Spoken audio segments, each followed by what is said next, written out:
आइए देखते हैं आज मध्य प्रदेश दोपहर की बड़ी खबरें। नक्सली क्षेत्रों में 1000 जवान भर्ती होंगे, महिलाओं को 35% आरक्षण। आपको बता दें, मध्य प्रदेश के 3 नक्सल प्रभावित जिलों बालाघाट, मंडला व डिंडोरी के 595 गांवों से 1000 जवानों की भर्ती की जा रही है। पुलिस इन गांवों के स्थानीय युवाओं को विशेष सहयोगी दस्ता के रूप में भर्ती करेगी। इस भर्ती में 35% पद महिलाओं के लिए आरक्षित होंगे। एडीजी चयन एवं भर्ती सोनाली मिश्रा ने बताया कि इन पदों के लिए 18 जुलाई से 7 अगस्त तक आवेदन कर सकेंगे। भर्ती सिर्फ उन्हीं उम्मीदवारों के लिए है जो इन 595 गांवों में से किसी एक में 10 साल से रह रहे हैं। बालाघाट में 810, मंडला में 130 व डिंडोरी में 60 पद भरे जाएंगे। एसटी वर्ग के लिए न्यूनतम योग्यता 5वीं पास और अन्य वर्गों के लिए 8वीं पास रखी गई है। फिजिकल टेस्ट में बेसिक फिटनेस देखी जाएगी। एमपी में बाढ़ की हालात, परीक्षा कैंसिल, सड़क धंसी।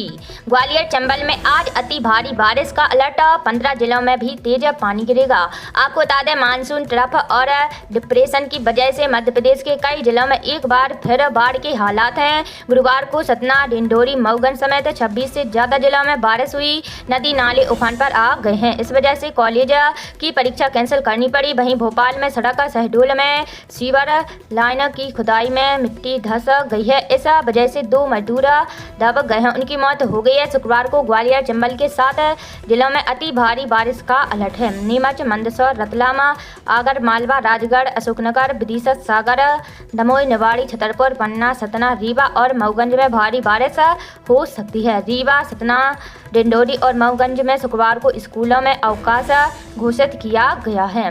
मौसम विभाग के अनुसार छतरपुर, दमोह, कटनी, पन्ना, सागर, सतना और टीकमगढ़ में अचानक बाढ़ आ सकती है। वहीं अशोकनगर, दतिया, गुना, ग्वालियर, मुरैना, राजगढ़, श्योपुर, शिवपुरी और विदिशा जिले में भी बाढ़ का खतरा है। बता दें कि इस मानसूनी सीजन में प्रदेश में औसतन 19.2 इंच बारिश हो चुकी है, जबकि अब तक 11.5 इंच पानी गिरना था। इस हिसाब से 7.7 इंच बारिश ज़्यादा हो चुकी है। इन जिलों में अति भारी बारिश का ऑरेंज अलर्ट। ग्वालियर, श्योपुर, शिवपुरी, गुना, दतिया, मुरैना और भिंड, यहाँ 24 घंटे के दौरान 8 इंच तक बारिश होने की संभावना है। इन जिलों में भारी बारिश का येलो अलर्ट। नीमच, मंदसौर, रतलाम, आगर मालवा, राजगढ़, अशोकनगर, विदिशा, सागर, दमोह, निवाड़ी, छतरपुर, पन्ना, सतना, रीवा और मऊगंज, अगले 24 घंटे में यहाँ 4.5 इंच तक बारिश हो सकती है। हल्की बारिश का अलर्ट। बाकी बचे जिलों में भी हल्की बारिश और गरज चमक का येलो अलर्ट है। अक्टूबर से शुरू होगी वंदे भारत। भोपाल से लखनऊ का सफर 6 घंटे में होगा पूरा।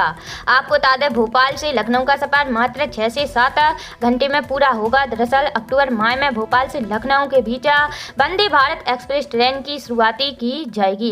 यह अत्याधुनिक सेमी हाई स्पीड ट्रेन कम समय में लंबी दूरी तय करेगी, जिससे यात्रियों को समय की बचत और बेहतर यात्रा अनुभव मिलेगा। भोपाल और लखनऊ के बीच अभी तक सीमित ट्रेन सेवाएं उपलब्ध हैं। वर्तमान में इस रूट पर चलने वाली गिनी चुनी ट्रेनों में अक्सर भारी वेटिंग रहती है। ऐसे में वंदे भारत एक्सप्रेस की शुरुआत दोनों शहरों के बीच यात्रा करने वाले हजारों यात्रियों के लिए राहत लेकर आएगी। आधार से केवाईसी और आसान होगी। आपको बता दें, UIDAI आधार कार्ड से होने वाली केवाईसी को और आसान, सुरक्षित और यूजर फ्रेंडली बनाने की प्लानिंग है। नए बदलावों के बाद आपको बैंक अन्य सर्विसेज में आधार नंबर या पर्सनल डिटेल्स शेयर करने की जरूरत नहीं पड़ेगी। UIDAI QR कोड और PDF जैसे नए तरीकों को बढ़ावा दे रहा है। यहाँ सवाल जवाब में जानिए कैसे होगा नया सिस्टम। सवाल है, आधार केवाईसी में क्या बदलाव होगा? तो इसका जवाब है UIDAI ऑफलाइन आधार केवाईसी को आसान और सुरक्षित बना रहा है। अब आपको केवाईसी के लिए आधार नंबर या पर्सनल डिटेल शेयर करनी नहीं होगी। QR कोड और PDF फॉर्मेट का इस्तेमाल होगा, जिससे प्राइवेसी बढ़ेगी और प्रोसेस आसान होगा। बायोमेट्रिक या OTP भी जरूरत नहीं पड़ेगा। दूसरा सवाल है, ये नया सिस्टम कैसे काम करेगा? तो इसका जवाब है UIDAI, जो QR कोड और PDF फॉर्मेट ला रहा है, उसमें आप अपने फ़ोन या कंप्यूटर से आधार का QR कोड या PDF शेयर कर सकेंगे। ये डिजिटल फॉर्मेट आसान और सुरक्षित होगा और सर्विसेज प्रोवाइडर इसे स्कैन करके आपकी पहचान चेक कर सकेंगे। किसानों को आज मिलेगी सौगात, बिहार पहुंचेंगे पीएम मोदी। देखें पूरी खबर। आपको बता दें, पीएम किसान योजना की 20वीं किस्त जून के अंत तक ही आ जानी चाहिए थी, लेकिन इसमें काफ़ी देरी देखी जा रही है। 20वीं किस्त का किसानों को लंबे समय से इंतजार है। मीडिया रिपोर्ट के हवाले से कहा जा रहा था कि पीएम मोदी बिहार में दौरा करते वक्त 20वीं किस्त का ऐलान कर सकते हैं। अब सरकार के ऑफिशियल डॉक्यूमेंट से ये पुष्टि हो गई है कि पीएम मोदी तकरीबन 11:30 बजे बिहार की मोतिहारी का दौरा कर सकते हैं। क्या 20वीं किस्त का होगा ऐलान? मीडिया रिपोर्ट में कहा जा रहा है कि पीएम मोदी बिहार में आज 7100 करोड़ परियोजना का उद्घाटन करने वाले हैं। इनमें IT, रेलवे, सड़क इत्यादि से जुड़ी योजनाएं शामिल हैं। इस बीच वे पीएम किसान योजना की 20वीं किस्त का भी ऐलान कर सकते हैं। हालांकि इसे लेकर अभी तक कोई पुष्टि या ऑफिशियल जानकारी सामने नहीं आई है। ये बात ध्यान रखने वाली है कि बिहार से पीएम किसान योजना का इतिहास जुड़ा है। वहीं यहाँ जल्द ही विधानसभा चुनाव भी होने जा रहे हैं।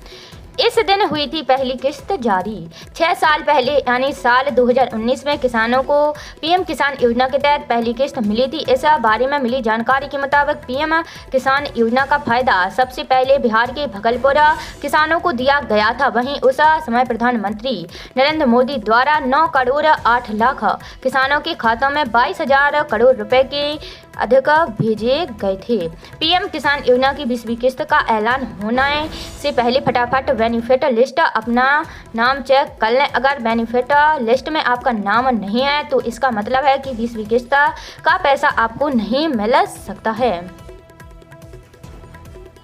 12,313 पद की 8 भर्ती का नोटिफिकेशन जारी। आपको बता दें, चयन बोर्ड ने 8 भर्तियों की प्रक्रिया प्रारंभ की है। इन भर्तियों में कुल 12,313 पद हैं। गुरुवार को इन भर्तियों का शॉर्ट नोटिफिकेशन जारी किया गया है। इस शॉर्ट नोटिफिकेशन में बोर्ड ने पदों की संख्या और योग्यता जारी की है। इनमें कृषि पर्यवेक्षक भर्ती के 1100 पद, वन रक्षक भर्ती के 483 पद, वनपाल भर्ती के 259 पद, सर्वेयर भर्ती के 43, PHED की संविदा भर्ती के लिए 1050 पद, प्लाटून कमांडर भर्ती के 84, अध्यापक भर्ती के 7,759 और संविदा आयुष अधिकारी के 1,535 के पदों पर भर्ती की जाएगी।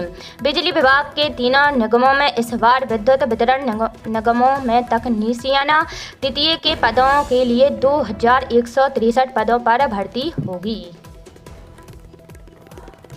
प्राइमरी टीचर के पदों पर होगी भर्ती, आज से कर सकेंगे आवेदन। आपको बता दें, मध्य प्रदेश कर्मचारी चयन मंडल ने जनजातीय कार्य विभाग के अंतर्गत प्राथमिक शिक्षक के 10,150 पदों पर भर्ती का नोटिफिकेशन जारी किया है। इसके अलावा जनजातीय विभाग के 2,939 पदों पर भी नियुक्तियां की जाएंगी। आवेदन प्रक्रिया 18 जुलाई 2025 से 1 अगस्त 2025 तक चलेगी। जो भी उम्मीदवार पात्रता रखते हैं वे मध्य प्रदेश कर्मचारी चयन मंडल की आधिकारिक वेबसाइट से ऑनलाइन आवेदन कर सकते हैं। इसमें केवल DLED व BLED पास उम्मीदवारों को शामिल किया गया है। अभ्यर्थियों को TET 2020 या 2024 में उत्तीर्ण होना अनिवार्य है। किसानों को मिली नई सौगात, सरकार ने जारी किया 24,000 करोड़ रुपए का बजट। आपको बता दें, केंद्र सरकार किसानों की आर्थिक स्थिति सुधारने के लिए कई योजनाएं चलाती है ताकि देश के किसानों को आर्थिक मदद दी जा सके। इसी कड़ी में पीएम मोदी ने प्रधानमंत्री धन कृषि योजना को मंजूरी दी है। किसानों की मदद के लिए यह योजना सरकार अगले 6 सालों तक चलाएगी और देश के 100 जिलों में कवर करेगी। इसके लिए हर साल 24,000 करोड़ रुपए का बजट तय किया गया है। इस योजना का मकसद किसानों को फसल कटाई के बाद बेहतर भंडारण की सुविधा उपलब्ध कराना है, सिंचाई व्यवस्था को बेहतर बनाना और कृषि उत्पादन को बढ़ाना है। अक्सर किसानों को ये समस्या होती है कि फसलों की कटाई के बाद उसके भंडारण की समस्या आती है। किसान ऐसे भी फल और सब्जियों की खेती करते हैं जिसका शेल्फ लाइफ बहुत कम होता है। इसी कड़ी में सरकार द्वारा शुरू की गई ये योजनाएं किसानों को हर तरह से सुविधा देने के लिए शुरू की गई हैं। अतिथि शिक्षकों को ई अटेंडेंस के बाद भी मानदेय मिलेगा। आपको बता दें, प्रदेश के सरकारी स्कूलों में पढ़ाने वाले अतिथि शिक्षकों को ई अटेंडेंस लगाना अनिवार्य कर दिया गया है। लोक शिक्षण संचालनालय ने शैक्षणिक सत्र 2025-26 में अतिथि शिक्षकों को 100% ई अटेंडेंस हमारी शिक्षक ऐप के माध्यम से दर्ज करने के निर्देश जारी किए हैं। इसमें कहा गया है कि यह व्यवस्था 18 जुलाई से प्रदेश में अनिवार्य रूप से लागू होगी। जिन अतिथि शिक्षकों की उपस्थिति हमारी शिक्षक ऐप के माध्यम से दर्ज नहीं होगी, उनका मानदेय का भुगतान नहीं किया जा सकेगा। इस व्यवस्था को अनिवार्य रूप से लागू किए जाने के लिए जिला शिक्षा अधिकारियों को निर्देश जारी किए गए हैं। इधर अतिथि शिक्षक इस व्यवस्था का विरोध कर रहे हैं। अब 8वीं पास युवा कमा सकेंगे 30,000 रुपये। आपको बता दें, मध्य प्रदेश सरकार अब ग्रामीण इलाकों की 8वीं पास युवाओं को डिजिटल क्रॉप सर्वे का काम सौंपने जा रही है। उन्हें एक सीजन में 10,000 रुपये तक दिए जाएंगे। इस काम के लिए 1,000 खसरों का फोटो खींचकर सारा डाटा मोबाइल ऐप पर डाउनलोड करना होगा। एक साल में 3 बार सर्वे कराकर फसल उत्पादन का आकलन किया जाएगा। राजस्व विभाग के प्रमुख सचिव निकुंज श्रीवास्तव ने बताया कि बैठक में डिजिटल क्रॉप सर्वे का प्रेजेंटेशन होगा। इसके अलावा राजस्व विभाग का एक अन्य प्रस्ताव भी कैबिनेट में आने वाला है। ऐसे होगा युवाओं का चयन। सबसे पहले भू अभिलेख पोर्टल पर रजिस्ट्रेशन कर मांगी गई डिटेल से भरनी होगी। 25 जुलाई तक चयनित युवाओं को प्रशिक्षण दिया जाएगा। प्रशिक्षण में बताया जाएगा कि कैसे मोबाइल ऐप में सर्वे करना है। इसके बाद 1 अगस्त से पटवारी युवाओं को खसरों का वितरण करेंगे, फिर सर्वे शुरू होगा। इस तरह होगा डिजिटल क्रॉप सर्वे। कैमरा या मोबाइल की मदद से डिजिटल क्रॉप सर्वे किया जाएगा। सबसे पहले खरीफ फसल का फोटो खींचकर एरिया दर्ज किया जाएगा। जियो टैगिंग होने से ऐप में लोकेशन, किसान का नाम और खसरा अपने आप आएगा। कितना पेमेंट मिलेगा? प्रति खसरा 8 रुपये का पेमेंट किया जाएगा। एक सीजन में 10,000 रुपये तक मिलेंगे। एक साल में 3 सीजन में काम होगा। पेमेंट ऑनलाइन किया जाएगा। यह होती है गिरदावरी। फसल गिरदावरी में धान, गेहूं या अन्य बोई गई फसलों का एरिया और उसके आधार पर उत्पादन का आकलन किया जाता है। इसका उपयोग इसलिए जरूरी माना जाता है क्योंकि सरकार की किसानों से संबंधित अधिकांश योजनाओं जैसे समर्थन मूल्य पर खरीदी फसल बीमा योजना समेत अन्य योजनाओं में इसके वर्चुअल डेटा की जरूरत होती है। इसी कारण अब सैटेलाइट इमेज के जरिए इसे कराने की तैयारी